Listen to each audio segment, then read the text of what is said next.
የክርስቶስን እንባ ባበሰችበት እጇ የሁላችንን እንባ ታብሰልን። ሰው መንፈስ ቅዱስ ሲሞላበት እመቤታችንን ነው የሚያመሰግነው።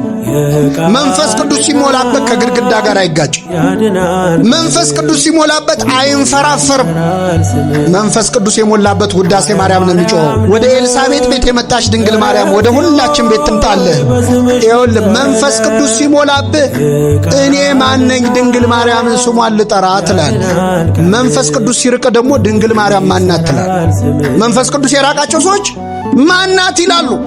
አቤት በሰማይ ማን እንደሆነች ለማየት ይርዳቸው እግዚአብሔር።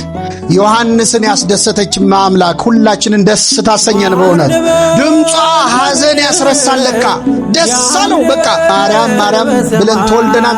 ገና እስከ ምጽአት ድረስ ማርያም ማርያም እያለን እንወልዳለን። እግዚአብሔር ክብር ምስጋና ይድረሰው። በእውነት ድንግል ማርያምን ምን ብለን እንጥራት ይላል ቅዱስ ኤፍሬም። ጌታ ሆይ እናትህን ማን ብለን እንጥራት?